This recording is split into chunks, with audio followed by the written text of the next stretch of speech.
참 좋은 세월에 우리는 살고 있습니다. 한국이 어딥니까? 지구의 반대편인데 우리 김종일 장로님 일주일 만에 갔다 오셨습니다. 우리 지금 현재 살고 있는 우리 모두를 보면 그 옛날에 왕들이 살던 것보다 더 편하고 더 더 높은 생활 수준의 삶을 살고 있는 것 같아요.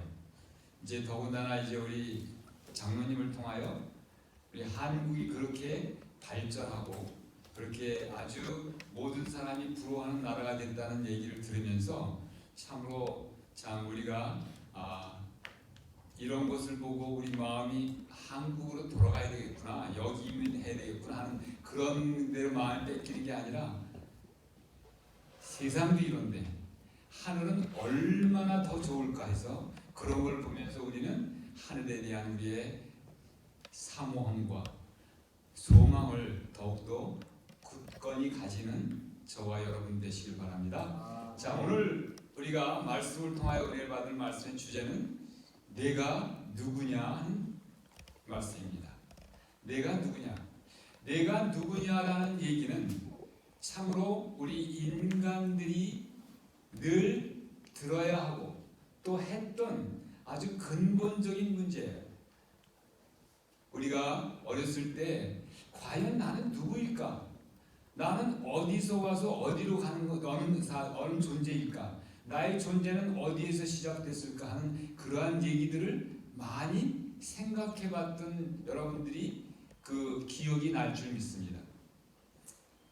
우리가 누구인가 하는 것은 참으로 근본적인 문제이고 참 우리가 때때로 우리 스스로 해봐야 될 그러한 질문인 것 같습니다.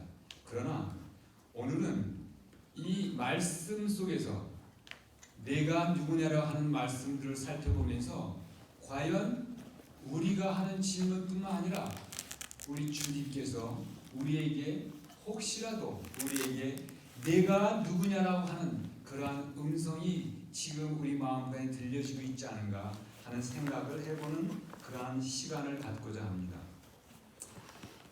내가 누구냐 하는 얘기는 성경에 4번 나와 있어요. 4번.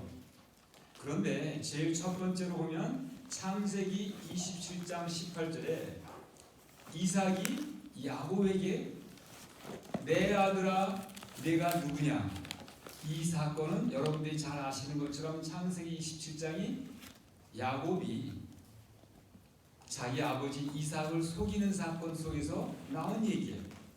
그리고 그 두 번째는 우리 룻기 3장 9절에 보면 보아스가 룻에게 한 얘기가 내가 누구냐예요. 여러분들 기억하시는 것처럼 보아스가 자다가 이렇게 얼핏 보니까 발치에 누가 있는 거예요. 그래서 깜짝 놀래가지고 내가 누구냐라고 물어봤어요. 그 얘기가 나오고, 그 다음에 세 번째로는 요한복음 1장 19절에 제사장과 서기관들이 친례 요한에게 내가 누구냐라고 묻습니다. 그랬더니 이 친례 요한이 뭐라고 대답하냐면 나는 그리스도가 아니다. 그러면 내가 누구냐라고 물었을 때 그러면서 물어보길래 네가 엘리야냐 아니면 그 온다고 하시는 그 선지자냐 이렇게 물어봐요. 그런 그 질문이 세 번째로 나오는 질문이에요. 네 번째로는 유대인들이 예수님에게 내가 누구냐라고 물어봐요. 왜냐하면 예수님이 너희들은 나 있는 곳에 오지 못한다. 너희들은 죄 가운데 여기서 죽을 것이다. 이렇게 말씀을 하시니까 내가 누군데 그런 소리를 하느냐라는 뜻으로 이렇게 유대인들이 예수님께 묻는 질문이었어요. 자, 여기까지 이 네 가지 이 사건들 중에서 네 가지 성경에 나오는 질문 가운데서 여러분들이 아시는 것처럼 이삭과 보아스는 누구의 예표예요? 예수님의 예표예요. 제사장 그 다음에 유대인들은 아마도 예수님 예표가 아닌 것 같아요. 그래서 아무튼 이 이삭과 보아스는 예수님의 예표인데 그 중에서 특별히 저는 오늘 이 이삭이 야곱에게 한 그 내가 누구냐라는 말씀 속에서 오늘 이 시점에 주님께서 우리에게 물어보시는 주님의 음성을 대신 듣는 그러한 시간을 가져보려고 합니다. 우리 다 같이 창세기 27장 18절 한번 성경을 펴서 누가 찾으신 분 큰 소리로 읽어주시기 바랍니다.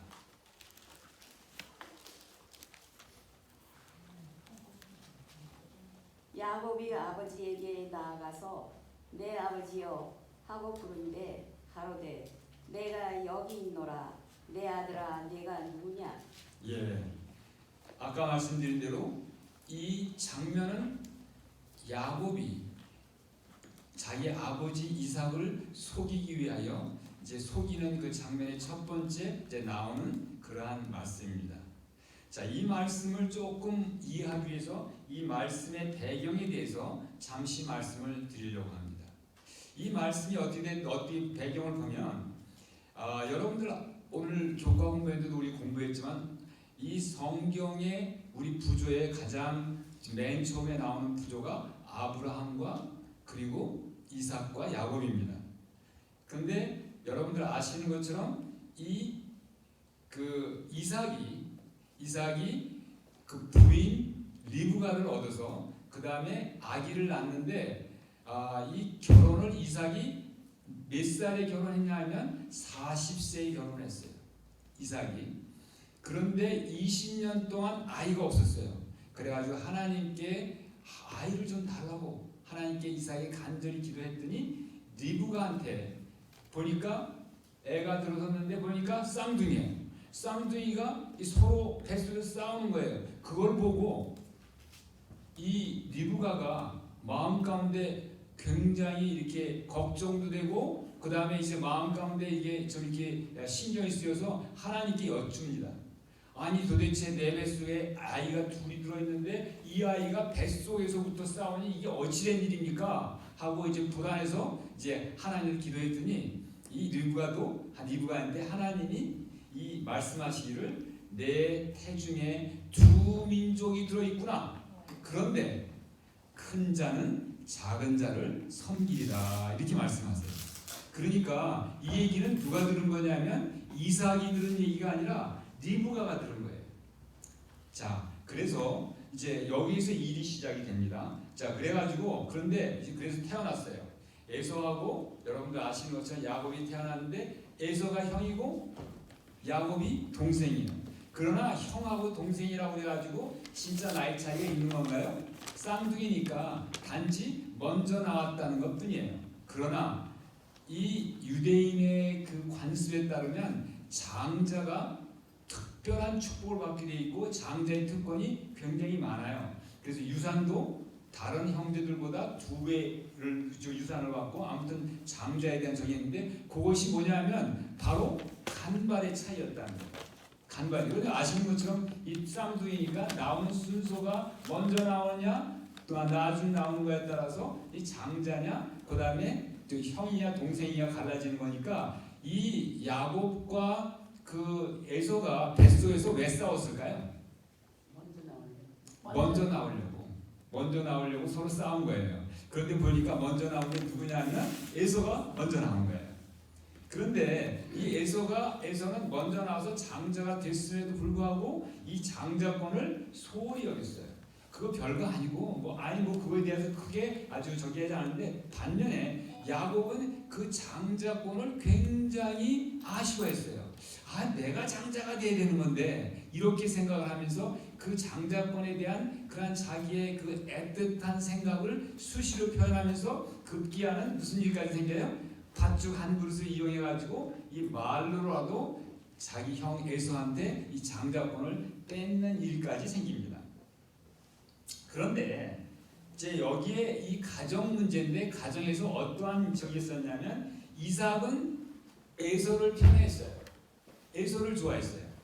그래서 에서가 당연히 장자니까 에서한테 장자권 축복을 해야 된다는 생각을 변함없이 했던 거예요. 근데 이 얘기는 이게 우리가 볼 때 저는 그 전에 어떤 생각을 했냐면 리브가를 통하여 하나님께서 큰 자가 작은 자를 섬길 것이다라는 말씀을 했으니까 이 이삭이 이걸 알고 장자의 축복을 큰 에서가 아니라 동생인 야곱한테 해야 되는 거 아닌가? 그런데 왜 하나님의 이렇게 미리 말씀했음에도 불구하고 이삭이 이걸 불순종했는가라고 그전에 생각을 했어요. 그런데 생각을 해보니까 이 도대체 하나님이 일단 에서가 먼저 나온 것도 그게 누구의 뜻일까요? 하나님의 뜻이에요. 먼저 태어나고 나중 태어나는 거 그거 뭐 애들이 싸운다고 된 게 하나님이 허락하신 거니까 하나님이 에서를 장자로 태어나게 하셨으면 장자의 축복을 당연히 에서한테 가는 것 그것이 합당한 일이라는 생각이 듭니다. 그래서 이거 에서 처음에는 저는 이삭이 좀 잘못했구나라고 생각했는데 그렇지 않을 수도 있다는 생각을 제가 해봤어요. 그런데 또 항상 어느 가정이듯이 이렇게 아빠가 한 해를 편애하면 엄마는 또 그 다음 해를 편애하는 것이 일반적으로 있는 일이 아닙니까? 그러니까 이 리브가는 그 엄마 된 리브가는 야곱을 편애했어요.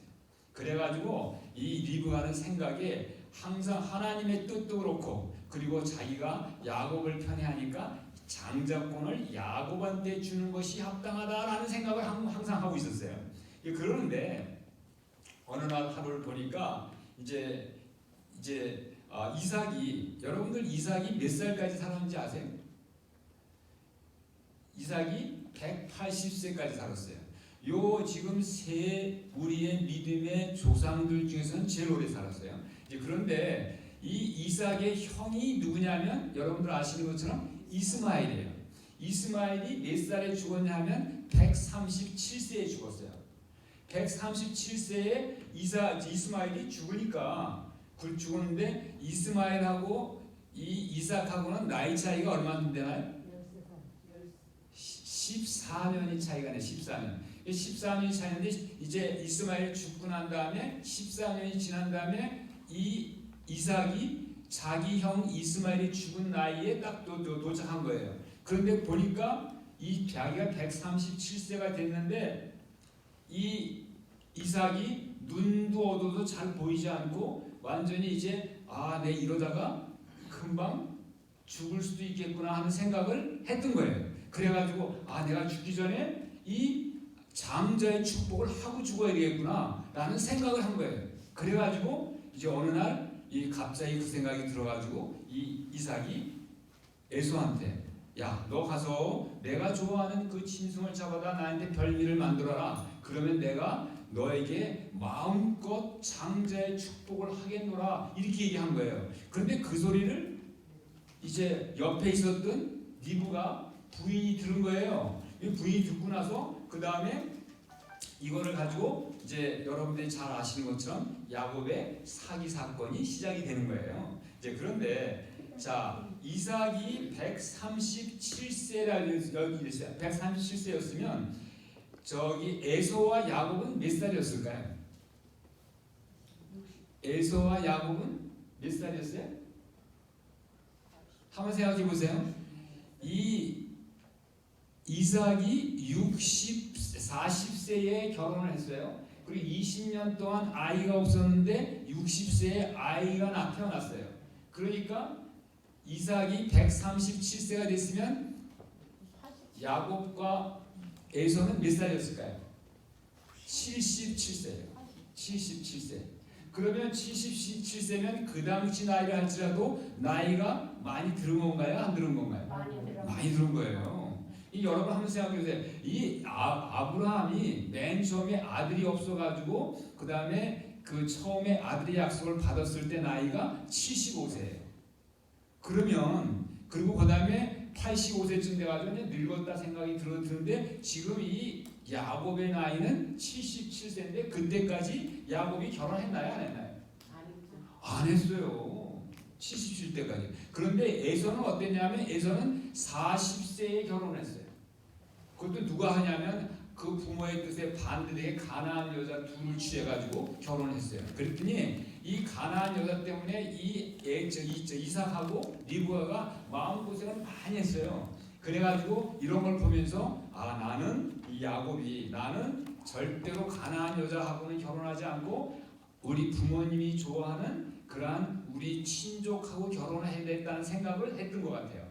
그래서 결혼 안 하고 77세까지 이제 그렇게 결혼하고 있었는데 갑자기 어떤 사건이 생겼냐면 이 아버지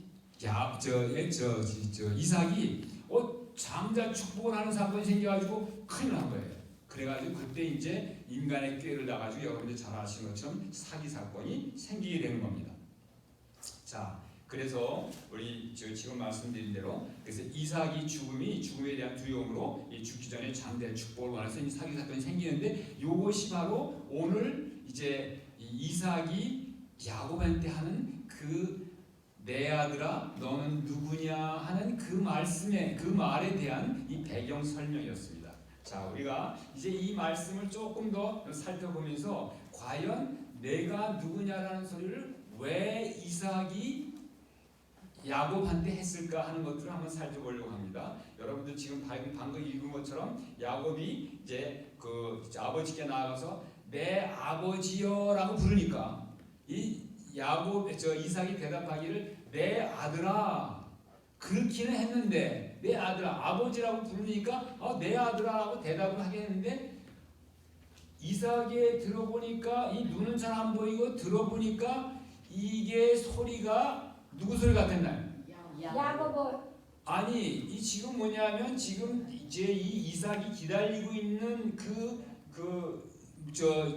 아들은 야곱이 아니라 에서인데 보니까 소리가 들리는 소리가 에서 소리 같기도 하고 야곱 소리도 같기도 했을까요? 아니면 야곱의 소리였을까요? 야고보 소리. 야곱의 소리 그건 잘 몰라요. 그런데 자 여기 보면 일단 보면 에서를 기다리고 있었는데 야곱의 목소리가 들린다고 생각을 할 수 있는데 자 여기에서 지금 야곱이 자기 아버지 이삭이 눈이 어두워서 잘 못 보니까 자기 아버지를 속이려고 그러는데 이 속이려고 그랬을 때 내 아버지와 얘기했을 때 그 목소리를 자기가 본래 있던 그 목소리를 그대로 얘기했을까요? 아니면 될 수 있으면 에서의 목소리처럼 그렇게 목소리 흉내를 냈을까요? 그렇게 목소리. 흉내를 냈겠죠. 왜냐하면 여러분들 아시는 것처럼 에서는 어떤 사람이에요? 에서는 이 사냥꾼이고 괄괄하고 아주 씩씩하고 아주 성격이 거친 그런 사람이고 그 야곱은 그 반대예요. 완전히 샌님이에요. 샌님. 그러니까 목소리나 그 다음에 이 목소리도 그렇고 뭐 행동하는 그런 것들이 전혀 다른 거예요. 그리고 목소리도 많이 틀렸을 거예요. 아마도 제가 추측하기에는 에서의 목소리는 괄괄해가지고 오 이랬을 거고 야곱의 목소리는 약간 여자 이렇게 그런 목소리였던 것 같아요. 그랬으라고 생각을 합니다. 그러니까 이제 이 목소리를 변절해야 되는 거예요. 그러니까 야곱이 자기 목소리가 아니라 될 수 있으면 에서의 목소리 흉내라고 이제 괄괄하게 아주 굵게 이렇게 했을지도 몰라요. 그러니까 보니까 이게 도대체 에서를 기다리고 있는데 에서 목소리는 아닌 것 같은데 또 야곱의 목소리도 아니고 이게 많이 헷갈리니까 그러니까 이삭이 아버지라고 불렀어요. 내 아버지여라고 불렀으니까 내 아들아라고 대답하는 거. 그런데 네가 도대체 누구냐? 이게 무슨 소리예요? 네가 누구냐라는 것은 네가 도대체 에서냐? 야곱이냐? 이런 소리예요. 왜 이런 소리를 할까요? 왜냐하면 그 목소리가 분명치 않아서 그런 거예요. 우리는 우리 자신으로서 우리 하나님의 재림을 기다리는 백성으로서 우리의 목소리, 우리의 삶을 분명히 해야 될까요? 아니면 이렇게 적당히 지금 야곱이 한 것처럼 이 세상 사람하고 비스무리하게 해가지고 이 사람들이 정말 재림교인인지 이 사람이 정말 하나님의 재림을 예수님의 재림을 기다리는 사람인지 아니면 이 세상 사람인지 구별이 안 되게 살고 말아야 될까요? 우리 한번 생각해 보게 되시기 바랍니다. 자, 그래서 이 목소리의 주인공이 불멍치 않아가지고 이삭은 어떻게 하냐 하면 이제 5번의 시험을 합니다. 그래서 이삭이 5번 시험하는데 제일 첫 번째 어떻게 하냐면 내가 누구냐? 라고 물어봐요. 이 내가 누구냐라고 했을 때 그 얘기를 듣는 야곱이 마음 가운데 어땠을까요? 철령. 진짜 마음이 철렁했을 거 아니에요. 그런데 그것을 그야말로 무릅쓰고 제가 에서입니다라고 얘기를 한 거예요. 근데 그 에서입니다라고 얘기할 때 목소리가 조금 떨렸을까요? 안 떨려요? 조금 떨렸겠죠. 자기 아버지한테 이게 사실 큰 일이거든. 자기 아버지를 속여먹는 거. 그러고 난 다음에 그래도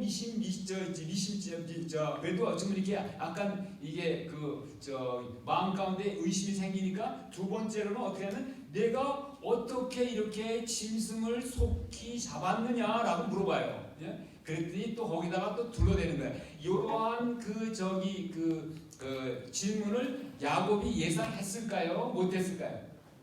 아마 했을 수도 있고 못했을 수도 있어요. 그러니까 갑자기 나오는 얘기가 내가 어떻게 이렇게 짐승을 빨리 잡아서 음식을 빨리 해왔느냐. 그러니까 하나님이 다 도와주셔서 그렇습니다라고 얘기를 해요. 그러니까 이제 급히 나온 것이 그렇게 나온 거예요. 그런데 이게 또 한 가지는 뭐냐면 에서는 본래부터 하나님이 이렇게 순적하게 모든 일을 해주셨습니다라는 얘기를 자주 하는 사람이었을까요? 아니었을까요?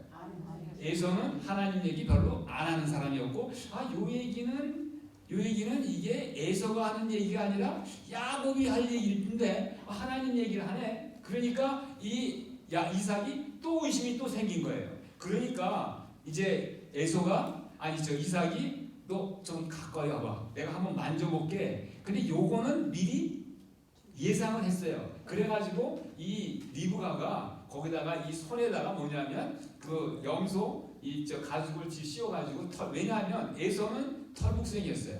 털이 아주 많은 사람이었고 이 야곱은 뺀질뺀질한 사람이었어요. 그러니까 거기다 털북생이처럼 이게 염소도가 했는데 그걸 이제 한 거예요. 그런데 아무리 에서가 털이 많아도 염소 가죽만 할까요? 어떨까요? 그러니까 아마도 털이 있는 거 슬쩍 보여줬지. 그냥 자세히 뒤져서 만져봤으면 이거는 아닌데 이렇게 했을 거예요. 근데 슬쩍 보여준 것 같아요. 자, 그랬더니 또 그것도 이제 믿음직스럽지 않은지 그 다음에 또 네 번째로 또 얘기를 해요. 내가 참 내 아들 에서냐라고 또 물어봐. 24절에. 그러니까 여기서 또 뭐라고 대답할까요? 이제 한번 거짓말했으니까 이 거짓말한 거를 이렇게 커버업하기 위해서는 계속 거짓말로 나가야 되니까 한 번 거짓말을 하면 계속 이 거짓말이 반복되는 거예요. 그래서 우리가 잘 처음부터 거짓말하지 말아야 돼요. 여러분 첫 단추를 잘못 끼면 어떻게 되나요? 아무리 나머지 단추를 잘못 끼려고 해도 이게 제대로 되나요? 안 되나요? 안 돼요. 안 되고 그래서 첫 단추를 잘못 꼈으면 아이고 죄송합니다. 제가 잘못됐습니다 하고 그거를 다시 풀고 제대로 끼는 것이 제일 빠른 방법이에요. 근데 이 야곱은 그렇게 할 수가 없었어요. 그렇게 안 했어요. 그랬더니 이제는 한 번 더 그래 정말 그런가 하고 그 다음에 다섯 번째는 뭐라고 얘기하냐면 야 가까이 와라. 가까이 와서 내가 너 냄새 좀 맡아보자. 이 사람마다 냄새가 있고 옷에서 냄새가 있잖아요. 이 더군다나 야곱과 에서는 이 사는 양식이 틀리고 야곱은 이제 이렇게 집에서 뭐 이렇게 농사 짓거나 이런 그런 적이고 그다음에 에서는 사냥꾼이기 때문에 이 옷의 냄새도 틀려요. 그러니까 이 와가지고 가까이 와서 내게 입 맞추라 하고서 냄새를 맡아보니까 그거는 이제 이 리브가가 그것은 예상을 해가지고 이 야곱한테 무슨 옷을 입혔냐면 에서의 좋은 옷을 입혔어요. 그러니까 보니까 옷에서 냄새가 이 에서 옷 냄새가 나니까 그러니까 그런가 하고 이제 결국은 이제 저거를 이제 축복을 하게 됩니다. 자, 그러면 우리가 이 사건에서요 우리가 배워야 될 교훈이 무엇일까 하는 것들 좀 살펴보려고 합니다. 우리가 이 사건에서 이 첫 번째 보면 우리는 다 하나님께 내 아버지라고 부르는 사람들이에요. 왜냐하면 우리는 다 하나님을 믿는 사람들이에요. 그러니까 하나님한테 우리가 기도할 때마다 아버지 하나님이라고 불러요. 그러면 그거에 대해서 우리 하나님께서는 다 우리한테 뭐라고 대답하시냐면 내 아들아 하고 내 딸아 하고 대답을 하실 거예요. 그런데 여기에서 그냥 내 아들, 내 아버지여, 내 아들아서 끝나는 게 아니라 그런데 여기에 나타난 것처럼 우리 주님께서 오늘날 우리에게도 그런데 내가 네 아들인 것은 내 딸인 것은 내가 분명히 아는데 내가 과연 어떤 아들이고 어떤 딸이냐고 물으실 수 있을까요? 아마도 물으실 것 같아요. 하나님께서는 왜냐하면 우리 각자에게 원하는 그 아들의 모양, 딸의 모양, 형상 이런 것들이 다 있으니까 그래서 이 말은 내가 누구냐 하는 얘기는 아까 여기 나온 것처럼 정말 구체적으로 네가 에서냐 아니면 야곱이냐 아니면 그 외에 다른 누구냐라고 물으시는 거라는 거예요.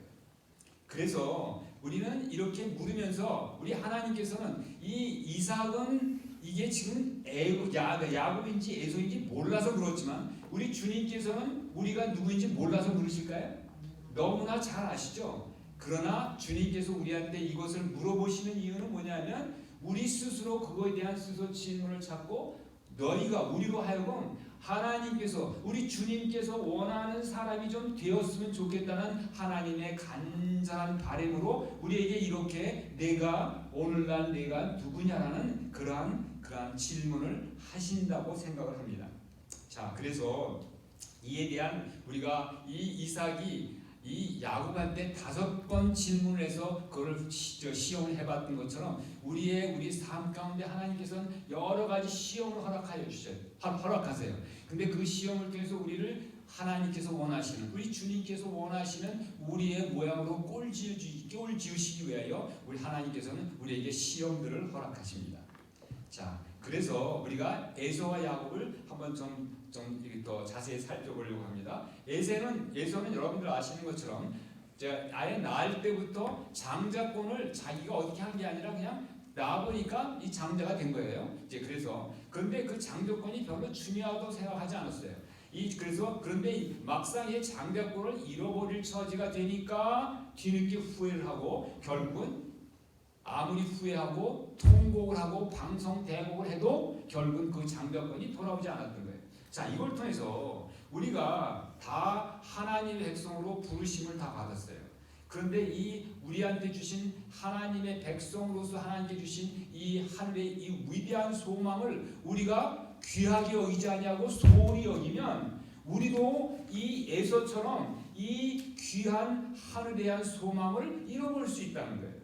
근데 막상 이제 우리의 모든 운명이 결정돼 가지고 그때 가서 땅을 치고 후회해 본들 아무 소용이 없을 수 있다는 거예요. 그러니까 우리가 받은 이 귀한 하나님의 은혜를 우리는 어떻게 생각해야 될까요? 소중하게 생각하고 그리고 이거에 대한 깊은 감사로 우리의 삶을 늘 돌아보면서 하나님께서 우리한테 물어보시는 내가 누구냐 하는 그 질문에 대해서 늘 대답할 준비를 하고 사는 것이 우리가 마땅히 살아야 되는 삶의 모습이라고 생각을 합니다. 자, 그런데 두 번째 야곱은 어떠냐면 장자가 아니에요. 차자인데 늘 장자권을 사모했어요. 그런데 문제는 뭐냐면 그 장자권을 차지하기 위해서 거짓과 인간적인 방법으로 거짓과 사기극을 벌린 거예요. 자, 하나님께서는 자기 뜻을 이루기 위해서 이러한 거짓과 사기의 방법을 쓰실까요? 안 쓰실까요? 하나님은 절대로 자기의 뜻을 이루기 위하여 거짓과 사기와 이런 것들은 절대로 쓰실 수가 없어요. 하나님은 오직 이 거짓과 사기와 그 다음에 인간적인 권고술수를 쓰는 것은 누가 하는 거예요? 사단이 하는 거예요. 사단은 아예 전면특한 행보고 하나님은 절대로 거짓을 통하여 자기 뜻을 이루지 아니하시는 거예요. 그분의 속성이에요. 그렇기 때문에 우리가 하나님의 비록 우리가 우리의 죄를 통해서도 합력할 선을 이루시긴 해요. 그러나 죄를 좋아하고 죄를 짓게 하시는 것은 절대 아니에요. 그건 우리의 욕심일 뿐이에요. 그렇기 때문에 하나님은 우리로 하여금 원하시는 건 절대로 그래서 이 세상에서는 결과가 중요해요. 그리고 이 사단이 지배하는 이 세상의 결과가 중요하고 결과만 좋으면 모든 것이 좋아요. 그러나 하나님은 절대로 그런 게 아니라 오히려 결과보다 뭐를 더 중요시하냐면 과정을 중요시합니다. 과정. 하나님. 왜냐하면 결과는 누구에 속한 거예요? 결과는 하나님께 속한 거예요.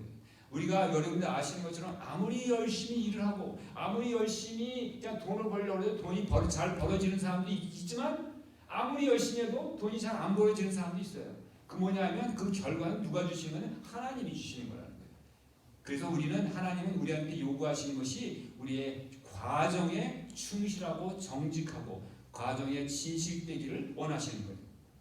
자, 그래서 결국은 이 그럼에도 불구하고 야곱이 그렇게 그야말로 장자권을 사모한 그것 때문에 결국은 장자권을 차지해요. 그래서 이런 걸 봤을 때 뭐냐면 우리가 비록 부족한 것이 있지만 그럼에도 불구하고 우리가 하나님께서 우리한테 주신 이 하늘의 소망, 이 천국의 소망, 이거를 정말 간절히 사모하고 그걸 위하여 모든 것을 희생할 그런 마음을 가지고 있는 것은 정말 귀한 것이다.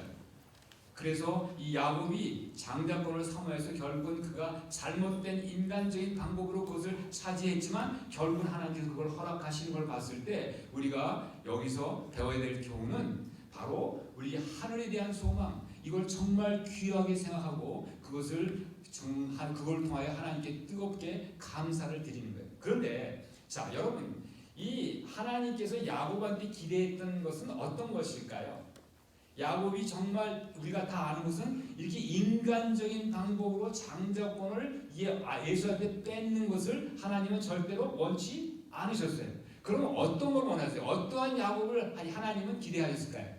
자, 한번 생각해 보시기 바랍니다. 자, 하나님이 기대한 야곱은 이런 야곱이 아니었을까 한번 생각을 해봅니다. 첫 번째, 비록 이 야곱이 장자가 아니고 차자이지만 작은 아들이지만 이 실제적으로 장자냐 그다음에 차자냐 에서 장자권이 중요한 게 아니라 영적인 의미에서 진정한 장자권이 무엇인가를 생각하고 내가 하나님께서 이 리브가를 통하여 자기 어머니 리브가를 통하여 주신 큰 자가 작은 자를 섬긴다는 그 약속을 믿고 이게 육신적으로는 장자가 아니라 할지라도 영적으로 내가 장자라는 그러한 자부심을 갖고 그야말로 이런 인간적인 방법에 의지하지 않고 그야말로 충실한 삶을 살았더라면 하나님께서 이 야곱을 더 크게 더 어려움을 당하지도 않고 더 순조롭게 모든 일을 이루어 나가시지 않았을까 하는 생각을 해봅니다.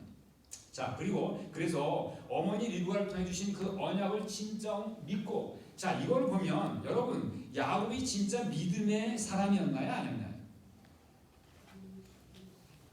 진짜 믿음의 사람이었을까요? 진짜 믿음의 사람이었다면 이렇게 자기 어머니의 사주를 받아가지고 그 다음에 이렇게 사기극을 벌리는 그런 일을 했을까요? 안 했을 것 같아요. 한번 생각해 보세요. 이 야곱이 나이가 어려서 그런 그 어머니 얘기를 듣고 그렇게 한 거 아니라는 거예요. 아까도 말씀드렸지만 이 일이 벌어졌을 때 야곱의 나이가 77세예요. 77세. 77세면 절대로 어린 나이가 아니라는 거예요. 자, 그래서 하나님께서 기대했던 야곱은 어떤 야곱이냐면 인간의 술수에 의존하지 않고 주님의 때와 주님의 방법으로 그것을 이루어 주실 것을 그 약속을 이루어 주실 것을 믿음의 눈으로 바라보고 그리고 주님께 온전히 맡기고 참아 기다리는 그러한 믿음의 사람이 되기를 하나님께서는 이 야곱한테 원하셨으라고 생각을 합니다. 그래서 시편 37편 7편에 나온 것처럼 너희는 여호와 앞에 잠잠하여 참아 기다리라 하는 그 믿음의 그 모본을 보이기를 원했다고 저는 생각을 합니다. 그래서 진정 이 모든 것은 믿음으로 말미암는 일이에요. 우리가 인간적인 꾀와 인간적인 술수를 통하여 우리가 행해서 뭘 얻으려고 그러는 게 아니라 믿음으로 하나님의 은혜만 의존하여 그래야 정말 영적인 장자로서 약속의 후사가 되는 그러한 야곱을 하나님께서는 기대하시라고 믿습니다. 자, 그래서 오늘 주님은 우리에게도 물으세요. 내가 에서와 같은 사람이냐? 내가 너에게 그 귀한 하늘의 약속을 주었건만 그 약속을 소홀히 여기는 에서와 같은 사람이냐? 아니면 내가 내 조상 야곱과 같은 사람이냐? 그렇게 물어봐요.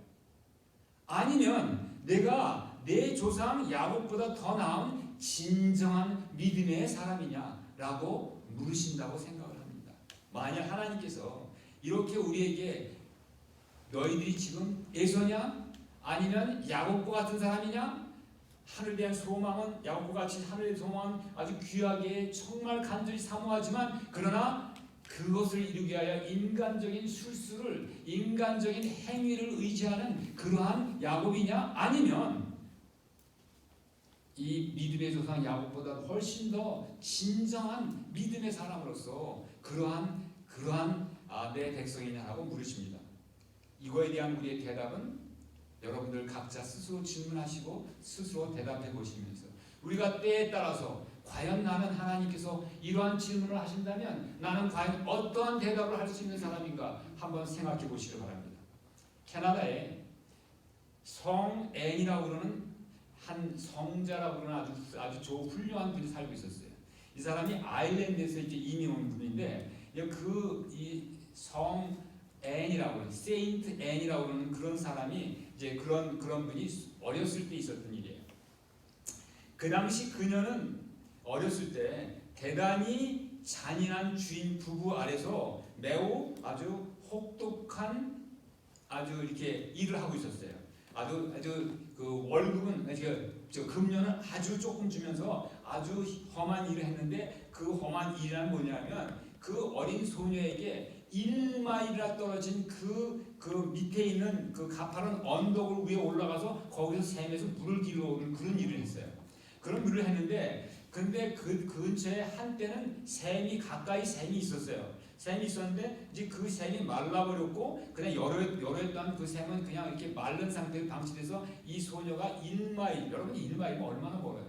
그 소녀가, 어린 여자아이가 그 물을 길어가지고 그것을 나누는 게 너무 힘들었던 거예요. 그래가지고 어느 날 밤에 이 애는 너무 피곤하고 힘들어서 무릎을 꿇고 하나님께 기도했어요. 어떤 기도했냐면, 정말 이제 말씀을 읽다 보니까 그 이사야 41장 18절에 보면 이런 말씀이 있는 거예요. 내가 골짜기 가운데 샘들을 솟게 하리라. 마른 땅에서 물이 솟으리라. 이게 읽다 보니까 이 얘기가 있다고 하는 거예요. 그러니까 내가 지금 제일 필요한 게 이건데, 그러면서 그다음 또 읽어보니까 나 여호와가 말하노니 너희들은 소송을 일으키라. 내가 확실한 증거를 보이리라. 이렇게 얘기하는 거예요. 21절에 보니까. 그래서 이 말씀을 읽고서 이 앤이 너무나 마음이 감동했어요. 이것이 바로 나한테 주신 말씀이로구나. 이래가지고 이 사람이 이 앤이 그 참 은혜를 받고 난 다음에 그냥 하나님한테 이렇게 기도를 한 거예요. 주님, 저한테 바로 이 물이 너무 필요합니다. 저는 이 물이 지금 1마일이나 떨어진 데서 이 물을 기르는 게 너무 힘들어서 견딜 수 없으니까 이 물을 저에게 주십시오. 그렇게 하면서 그러면서 이제 하나님한테 내가 이 물을 기르느라고 얼마나 고된 삶을 사는지 그거를 이제 하나님께 이제 아뢰었어요. 그리고서 그다음에 이제 밤이 깊었으니까 누워서 잠을 자고 그 다음 날 아침에 일어나서 이제 물을 뜨러 가는 거예요. 이제 그래서 이제 그녀는 마음 가운데 내가 정말 진실된 마음으로 기도를 했고, 그 다음에 하나님께서 말씀을 통하여 약속을 해주셨으니까 하나님께서는 틀림없이 그 약속을 이루어 주실 거라라는 그러한 생각을 가지고 아침에 일어나서 그 마른 샘, 가까이 있는 마른 샘으로 이제 물을 기르러 가는 거예요. 어떤 일이 일어났을까요? 물이 나와요. 물이 나왔지.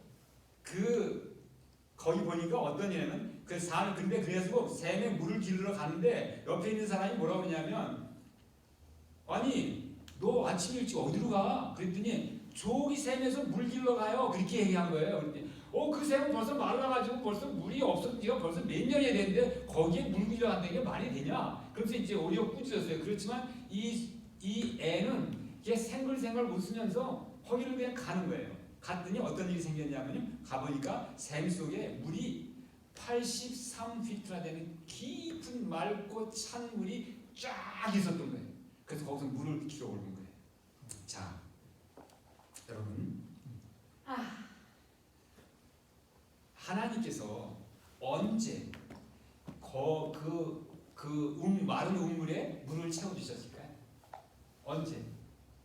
이 앤이 기도했을 때 밤에 밤내 그 물을 채워주셨을까요? 아니면 이 아이가 자기가 기도했으니까 말씀의 허락을 받았으니까 틀림없이 하나님께는 저 마른 우물에도 마른 샘에도 물을 채워주시라는 그 믿음을 가지고 바켓을 가지고 물통을 가지고 거기에 나갔을 때 채워주실까요? 언제 했을까요? 미리 다 해놓으셔야 돼. 미리 대안해놓다. 또 다른 분은? 저는 이 아이가 정말 믿고 그 물통을 가지고 거기를 향해서 갔을 때 그때 채워주시라고 저는 생각을 해요. 왜냐하면 우리가 믿는다는 것은 반드시 뭐가 따라야 되는 거예요? 행함이 따라야 되는 거예요. 정말 이 아이가 믿기만 하고 그런 게 아니라 믿고 거기에 있을 거라고 생각을 하고 그저 이렇게 발걸음을 옮겼을 때 마치 여러분들 아시는 것처럼 요단강에 물이 흐르고 있었지만 제사장이 가가지고 물을 들였을 때 그때 요단강이 멈추고 갈라졌던 것처럼 그런 일이 아닐까. 여러분 시간이 어떻게 됐나요? 여러분 자 그래서 또 우리가 이렇게 여러분들 아시는 것처럼 어떤 아주 그냥 비가 너무 오랫동안 안 와가지고 가뭄이 있어가지고 이제 어떤 조그만 시골 교회에서 이 하나님께 비를 좀 달라고 기도했다고 그러잖아요. 그랬더니 뭐 비를 달라고 기도한다고 모든 사람도 모이라고 그랬는데 보니까 거기 모인 사람 중에서 우산 가져온 사람이 있었나요? 없었나요? 한 사람도 없고 아이 하나만 우산을 가져왔어요. 아이 하나만. 그런 것처럼 우리가 이 우산을 가져온다는 것 그리고 이 앤이 기도했으니까 물통을 가지고 물을 뜨러 그야말로 말로서 물이 한 방울도 없었던 그 우물로 가기 위해서 물통을 들고 간다는 사실이 바로 그것이 믿음의 증거를 보이는 거예요. 그래서 우리는 하나님께 여러분들의 탄원을 간절히 아뢰길 바랍니다. 그런데 아뢰기만 하고 그냥 있는 게 아니라 정말 그 아뢰는 그 탄원을 하나님께 들어주신다는 그러한 믿음의 확실한 증거를 보이시게 되시기 바랍니다. 그러면 하나님께서 여러분들을 위하여 우리 모두를 위하여 정말 역사하시는 하나님의 역사의 손길을 우리는 확인할 수 있게 될 줄 믿습니다. 자, 그래서 이제 말씀을 드립니다. 주님은 오늘 우리 각자에게 내 아들과 내 딸아 지금 말씀한 것처럼 에서 야곱 주님이 기대하신 믿음의 야곱 중에서 너는 과연 누구냐? 라고 물으시는 주님께 저는 주님께서 기대하시는 대로 정말 야곱보다 더 나은 믿음의 야곱입니다. 라고 담대하게 대답할 수 있는 그러한 여러분들과 제가 됐으면 좋겠습니다. 아멘. 그런데 혹시 그렇게 못할 때는 최소한도 저는 정말 아직은 그렇게 못되지만 진짜 믿음의 야곱이 되기를 간절히 소망합니다. 라고 하나님께 솔직한 기도를 드리는 여러분들과 제가 되기를 바랍니다. 아멘. 이러한 간절한 간구, 정말 믿음의 사람으로서 믿음의 증거를 보일 때 그런 삶을 우리가 살아갈 때 우리는 이제 곧 오시는 주님한테 말하란다. 그리고 주 예수여 어서 오시옵소서 하는 그러한 그야말로 환희의 순간을 다 같이 맞이하게 될 줄 믿으면서 저의 말씀을 드리겠습니다. 아멘.